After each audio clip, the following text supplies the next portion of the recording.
Popularity of NIT बनाया हुआ था आज से लगभग 1 साल पहले।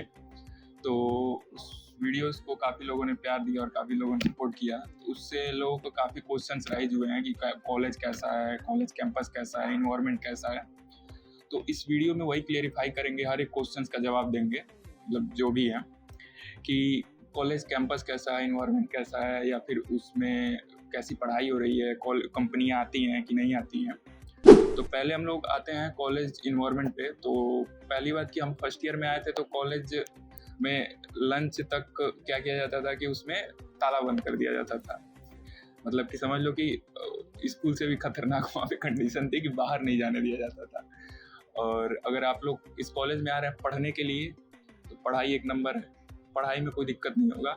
हाँ, अगर आप वैसा सोच रहे हैं फिल्मी स्टाइल लाइक कि जैसा आप लोगों ने देखा है मूवीज़ में कि ऐसे कॉलेजेस होते हैं, वैसा कुछ नहीं है। यहाँ पे 9 से लेकर के 5 बजे तक पूरी क्लास चलेगी, 1 घंटे की ब्रेक होगी। तो यहाँ पे स्कूल जैसा ही इन्वायरमेंट है और पढ़ाई है अच्छी से, अगर पढ़ने आ रहे हैं तो हम लोग उसी में ऐसा था कि सभी के पर्सपेक्टिव्स के हिसाब से वहाँ पे इन्वायरमेंट बनाता है। जैसे कि लाइक हम लोग ऐसे थे कि हम लोग काफ़ी पार्टिसिपेट नहीं करते थे। जैसे कोई भी फंक्शंस होता था तो उसमें हम लोग कोई भी पार्टिसिपेट नहीं करता था। हम लोग मस्त अपना 9 बजे आते थे, 5 बजे चले जाते थे। कॉलेज आने जाने से मतलब और पढ़ाई से मतलब रहता था। लेकिन काफ़ी लोग थे जो डांस में पार्टिसिपेट करते थे। ऐसा नहीं है कि एकदम ही फंक्शंस नहीं होते हैं, कुछ ना कुछ फंक्शंस होते रहते हैं, लाइक दिवाली पे और कोई सांस्कृतिक हो गया, कोई आ गया, तो ऐसे चीज़ें होती रहती हैं। एंजॉय करने के लिए ऐसा नहीं है कि कुछ मिलेगा, नहीं मिलेगा, बट इन्वायरमेंट थोड़ा बहुत स्कूल जैसा होता है, ये जेन्युइन चीज़ें हैं। और दूसरी चीज़ की लोगों ने पूछा प्लेसमेंट, तो प्लेसमेंट के बारे में तो मैं बता चुका हूँ अपने पुराने वीडियोज़ में। या फिर कैंपस कैसा है, तो कैंपस तो आप लोग वीडियोज़ में देख लीजिएगा लोग कि कैसा है, क्योंकि मैं वीडियोज़ मैक्सिमम वीडियोज़ एनआईटी पे बनाया हुआ हूँ, हर एक ब्लॉक का, जो लग्जरीज ब्लॉक हैं या फिर पूरे कैंपस का कि कैसे ब्लॉक हैं, वहाँ पे कैसा इन्वायरमेंट है और कॉलेज कैसा दिखता है।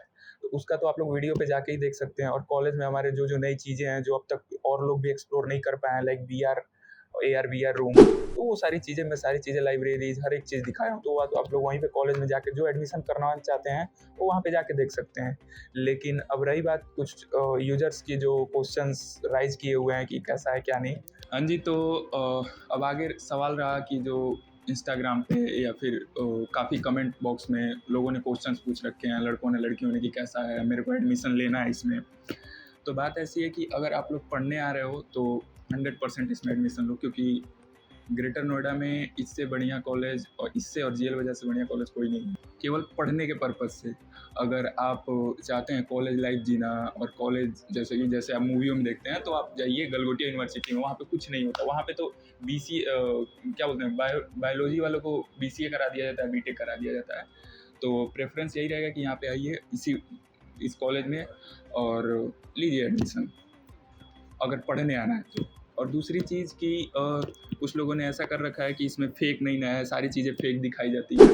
तो फेक देखिए, यहाँ पे NIRF रैंकिंग हो सकती है, मेरे को नहीं पता, बट ग्रेटर नोएडा में सबसे टॉप पे NIT ही है। और दूसरी चीज़ की प्लेसमेंट की बात, मैं खुद कई कंपनियों में बैठा हूँ और मेरे को काफ़ी सारे अपॉर्चुनिटीज़ मिले हैं 3rd ईयर लास्ट से लेकर के अब तक। और मैं कोई NIT का दलाल नहीं हूँ, क्योंकि मैं NIT की डार्क रियलिटी भी बना चुका हूँ। और आप लोग देखे होंगे कि जो भी डार्क रियलिटी बनाया उसके चक्कर में मैं HOD से या फिर डायरेक्टर से डांट भी सुन चुका हूँ, कई बार मैं गया भी हूँ। तो उसका कोई दिक्कत नहीं है, मैं जेन्युइन चीज़ें बता रहा हूँ। और सबसे बड़ी बात यह है कि प्लेसमेंट की, तो प्लेसमेंट काफ़ी बच्चे हुए हैं, अब तक का सबसे हाईएस्ट 51 LPA है तो अमेजोन में। और अपॉर्चुनिटी, मैं खुद जस्पे में 3rd राउंड तक गया हुआ था, बट लास्ट कोडिंग राउंड में, मतलब 5 से 7 राउंड होता है, जिसमें कि मैं तीसरे या चौथे राउंड में छट गया था कोडिंग राउंड में। तो 27 LPA की थी। तो अपॉर्चुनिटी तो मिलती है अगर आपके पास स्किल्स है तो। और सबसे बड़ी बात कि और कुछ लोग पूछते हैं कि CS लेना चाहिए कि मतलब मेरे को CS में AI ML मिला है। मैटर कुछ नहीं करता है, अगर आपका CS से एफिलिएटेड कोई भी ब्रांच है और आपके पास स्किल्स है तो 100% प्लेसमेंट होगी। अगर नहीं है तो आप CS ले लो और IITs कर लो, तो कुछ नहीं होने वाला। हाँ जी, तो अगला क्वेश्चन है कि मतलब कि पेपर के बारे में बताना कि पेपर कैसा बनता है। तो पहली बात बता दो कि ये ऑटोनोमस कॉलेज है, तो ऑटोनोमस में का फ़ायदा बहुत ज़्यादा है, लाइक कि AKTU से पेपर बनता है नहीं बनता है। AKTU से पेपर नहीं बनता है, पेपर खुद ही बनाते हैं लोग, खुद ही चेक करते हैं लोग और खुद ही रिजल्ट प्रोवाइड करते हैं लोग। एक चीज़ होता है लास्ट में, जब लास्ट आप 4th ईयर फाइनल कर लोगे तब वहाँ से AKTU से रिजल्ट आता है। एक एग्जांपल दे के थ्रू समझाता हूँ। जैसे कि अब कोई बच्चा है, अपने पिता के साय में रहता है, जब तक छोटा रहता है, जब बड़ा हो जाता है तब पिताजी उसके छोड़ देते हैं कि अब भाई अब बड़ा हो गया, अब खुद संभाल सकता है। तो उसी टाइप का ये है कि AKTU इसको छोड़ दिया है। तो शायद यूपी का फर्स्ट ऑटोनोमस कॉलेज है, यहाँ पे सारी चीज़ें खुद ही होती हैं, बस वहाँ से सर्टिफिकेट आ जाता है कि भाई AKTU से पास है। तो ये एक बेस्ट चीज़ है, जो एडमिशन ले रहा है उसके लिए काफ़ी फ़ायदेमंद चीज़ है कि भाई यहाँ पे तुमको वो AKTU वाली प्रॉब्लम नहीं झेलनी पड़ेगी। लेकिन भाई ये सोच के मत आना कि खुद चेक करते हैं ना तो फेल नहीं करते। यहाँ पे सबसे ज़्यादा बैक आता है बंदों का जो अच्छे से पेपर नहीं देते हैं। तो उसके लिए बी केयरफुल और बेस्ट है। और क्योंकि कहीं सेंटर नहीं जाता एग्ज़ाम के लिए, एग्ज़ाम खुद ही कॉलेज में ही होता है, तो ये भी और अच्छी बात है। क्योंकि दूसरे सेंटर पे जाने पे कई लोग होपलेस हो जाते हैं, कई लोग डर जाते हैं। ये सबसे बेस्ट बात है कि सेंटर नहीं जाता है। हाँ जी, तो अगला क्वेश्चन है कि मतलब कि किसी ने भी किया है कि CSE स्पेशलाइजेशन में कोर्स AKTU से अफिलिएटेड नहीं है क्या? ऐसा कुछ नहीं है, सारे कोर्स AKTU से अफिलिएटेड हैं। और इसमें ऐसा नहीं है कि हाँ भाई ये कोर्स अफिलिएटेड नहीं है, ये कोर्स अफिलिएटेड नहीं है। किसी भी आप डिग्री से या फिर CSE के किसी अफिलिएटेड कोर्स से आप करते हैं बीटेक, तो आपको AKTU से ही आपको सर्टिफिकेट मिलेगा और AKTU का ही मतलब मान्यता प्राप्त होगी आपको। और एक और दूसरी चीज़, अगली चीज़ है कि इसमें कि CSE में रीजनिंग का, जो कि कई लोग कहते हैं कि हमको हिंदी का इंग्लिश का प्रॉब्लम है, इंग्लिश हमको समझ में नहीं आती है और इंग्लिश में कैसे मतलब दे पाएंगे पेपर, हिंदी में कैसे पेपर दे पाएंगे, कैसे नहीं दे पाएंगे। तो इसके लिए CSE रीजनिंग करके आता है, जो कि हिंदी वालों के लिए बनाया गया है। वो हिंदी में कहा जाता है कि हिंदी में होता है, लेकिन मैं जितना पता किया हूँ, जो मेरे कुछ दोस्त पढ़ते हैं, वहाँ पे ऐसा कुछ नहीं है। जैसे आप CSE में पढ़ोगे वैसे ही CSE रीजनिंग में पढ़ाया जाता है, कुछ अंतर नहीं है। बस बतर से ये है कि रीजनिंग नाम चेंज कर दिया गया है। उसमें लगता है कि मतलब कि बंदे मतलब उसमें हिंदी में पढ़ाया जाता है, ऐसा कुछ नहीं होता। उसमें इंग्लिश में ही रहता है, सारी चीज़ें सेम रहती है, बस उसमें रीजनिंग की वजह से उसमें बच्चे कम हैं, तो सेम चीज़ है। और इंग्लिश की बात है तो इंग्लिश में मैं खुद बहुत ज़्यादा कमज़ोर था। मैं RSS के स्कूल से पढ़ा हूँ, तो उसमें हिंदी ज़्यादा वो थी, तो मेरी इंग्लिश भी काफ़ी कमज़ोर थी और मैं बहुत ही कमज़ोर था, आज भी बहुत कमज़ोर हूँ। लेकिन पेपर दे के पास ही हुआ हूँ, अब तक का पास ही होता आ रहा हूँ। तो मैं तो यही सजेशन दूंगा, यहाँ आने के बाद से सब क्लियर हो जाएगा भाई, कोई टेंशन नहीं है। मैं खुद बहुत ज़्यादा डरता था, जो पूछ रहा सवाल उससे ज़्यादा मैं डरता था, लेकिन चिल हो गया और सब चीज़ धीरे धीरे सब फिक्स हो जाएगा। अरे नदी में कूदने के बाद या तो बंदा तैर के निकलेगा, नहीं तो मर जाएगा। तैर के निकलना है, मैं भी वही कर रहा हूँ। किनारे तक पहुँच गया हूँ, अब पहुँचने ही वाला हूँ अपने फाइनल डेस्टिनेशन पे।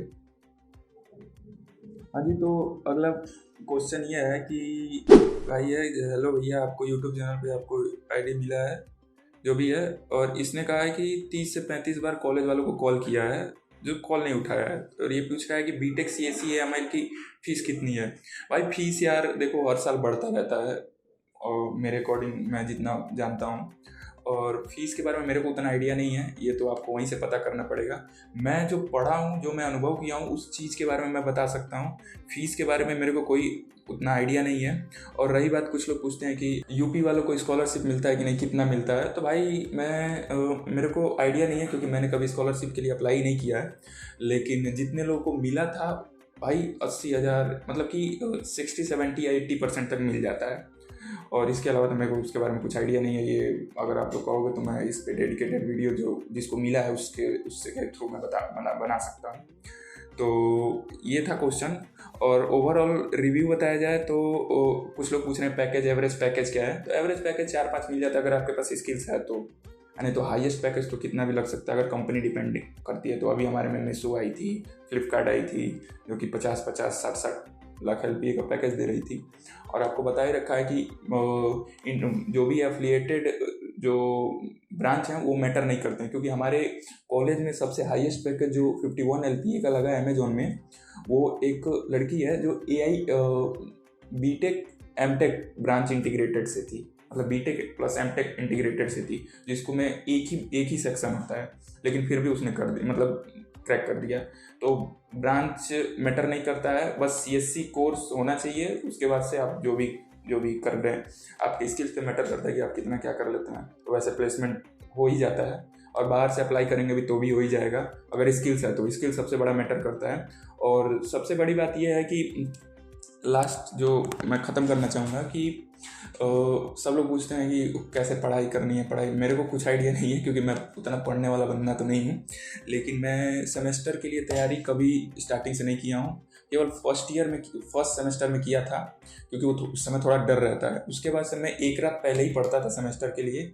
और दूसरी चीज़ की जो स्किल्स और सेमेस्टर एग्ज़ाम की तैयारी दोनों डिफरेंट चीज़ें हैं। मतलब कि कॉलेज की जो है और जो जिसके लिए जॉब हमें मिलेगा, ये दोनों अलग अलग चीज़ें हैं। क्योंकि डीएस से आपको कॉलेज में पढ़ाया जाएगा, एल्गो केवल पढ़ाया जाएगा, करना आप ही को है, सारी चीज़ें आप ही को करनी है। और मोस्ट इम्पॉर्टेंट शायद डीएस से ही है जॉब के लिए, अगर हाई पैकेज चाहिए तो डीएस से और डेवलपमेंट।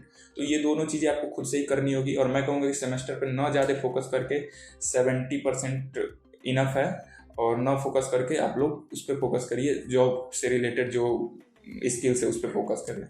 तो यही था आज का, हमको लग रहा है अपडेट। आज हमको लगता है कि काफ़ी सारी चीज़ें सबकी क्लियर हो गई होंगी। और किसी का डाउट होता है, कुछ भी होता है, तो वो मैसेज कर सकता है। हालांकि मैं सबको रिप्लाई देता हूँ अब तक जितने ने किया है, और पूरी कोशिश करता है कि रिप्लाई दूँ। और नहीं होगा तो मैं वीडियो फिर से बना दूंगा। अगर कोई नया डाउट आएगा तो हमको लगता है कि सारी चीज़ें क्लियर कर देंगे। और जो भी है कॉलेज से रिलेटेड जो भी वीडियोस, कैंपस, हर चीज़ है कि एक एक कोना कैसे है, क्या है, उस सारे वीडियोस पड़े हुए हैं मेरे चैनल पे। और जो अब तक मेरे 4th ईयर के स्टूडेंट जो नहीं जानते हैं, जो मेरे साथ पढ़ने वाले कि ये ऐसी रूम भी है, ऐसे लाइब्रेरी भी है, ऐसे लैब भी हैं, वो सारी चीज़ें मैं बना रखा हूँ अपने चैनल पर। तो आप लोग वहाँ पर जा करके देख सकते हैं। मिलते हैं किसी और वीडियो में किसी और अच्छी चीज़ों के साथ। तब तक के लिए राधे राधे।